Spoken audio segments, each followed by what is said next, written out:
ជំរាបសួរក៏ដូចជាសួស្តីអ្នកទាំងអស់គ្នាស្វាគមន៍មកកាន់វីដេអូថ្មីជួបជាមួយខ្ញុំយូអញ្ចឹងវីដេអូថ្មីនេះដែរគឺចង់បង្ហាញអ្នកនរគ្នាពីមុខងារមួយដែលខាង Discord គាត់បាន disable តែយើងអាច enable វិញបាន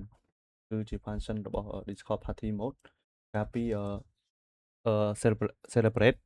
ជាស្រ័យ celebrate Discord ការ7ឆ្នាំគាត់បានបង្កើតជា function មួយដែលហៅថា Party Mode អញ្ចឹង Party Mode ហ្នឹង function វាគឺយើងពេលដែលយើង type image ទៅវានឹង load ចេញជានេះនឹងហៅថាបាញ់កាជួចបាញ់អីហ្នឹងអញ្ចឹងនៅក្នុងហ្នឹងរបៀបបើកវាគឺគេបានមានបែបគេ AI បាន detail ដែរគឺយើងអាចបើកវាបាននៅពេលដែលយើងទៅស្វែងរកកន្លែងboost server នៅ server យើងមានកន្លែង boost ហ្នឹងយើងដាក់ mouse hover លើវា on click លើវាទៅមកទៅវានឹង load ចេញបំពូចេញមកហើយពេលបំពូចេញមកយើងចុច click លើវាទៅវានឹងឲ្យយើង enable មុខងារមួយហ្នឹងហើយអញ្ចឹងនៅក្នុង Discord យើងអ្នកនរគ្នានឹងឃើញកន្លែងមុខងារមួយហ្នឹងគឺក្នុង setting យើងវាអត់ទាន់មានទេអញ្ចឹងលុះត្រាអ្នកនរគ្នាទៅចុចកន្លែង server boost អញ្ចឹងនៅ server boost server ខ្ញុំ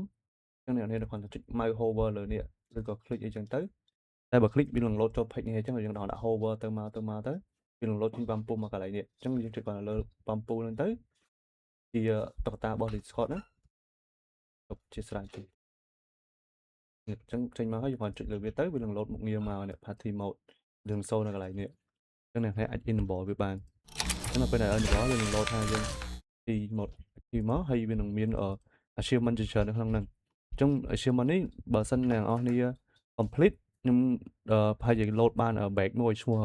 badge party mode តែខ្ញុំអត់ច្បាស់ថាទទួលបាន 100% ព្រោះខ្ញុំព្យាយាម research មើលដែរគឺ badge មួយហ្នឹងដូចជាការមាន event មិនគាត់មានតែឥឡូវដឹងថាវាបានអត់ទេអញ្ចឹងសម្រាប់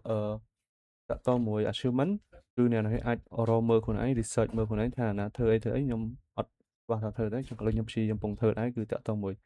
ចំនួនអញ្ចឹងអ្នកនរអាច test ទៅអញ្ចឹងពេលដែលខ្ញុំបើកមុខងារហ្នឹងហើយអញ្ចឹងមុខងារហ្នឹងគឺគ្រាន់តែយើងបើកមុខងារហើយយើងអាច spam ទេទៅនៅរូប server bot ខ្ញុំអញ្ចឹងខ្ញុំចាក់ឲ្យថា spam ឬក៏ say mistake អីចឹង hello my name អីចឹងទៅវានឹង load មកទូពេលចឹងមកវា load មកនេះហើយវាលេងចេញឯណាមានញ័រមានអីចឹងទៅឬក៏យើងទៅ say mistake វាមាន load achievement ច្រើនបើសិនករណីយើងទៅ say ក្នុងវាបានច្រើនអីចឹងទៅវាមានដល់ achievement ណាមួយវានឹង load បានហើយអញ្ចឹងនេះគឺរួម test ទេខ្ញុំបើសិនជា server ផ្សេងអ្នកនេះកុំឆាត spam ញ៉ៃខ្លាចជាប់ spam តែនេះគឺជា server របស់ខ្ញុំចឹងអត់អីទេអញ្ចឹងសម្រាប់វីដេអូនេះមានតែប៉ុណ្្នឹងទេអញ្ចឹងបើសិនអ្នកនរគ្នាចង់ enable អាចធ្វើតាមហ្នឹងទៅតែបើ enable បានចាំជួយ contact មកប្រាប់ខ្ញុំផងឬក៏ឆាតតាម join server Discord យើងមកតែខ្ញុំដាក់ link នៅក្នុង comment អញ្ចឹងវីដេអូនេះមានប៉ុណ្្នឹងអរគុណជម្រាបលាបាយបាយ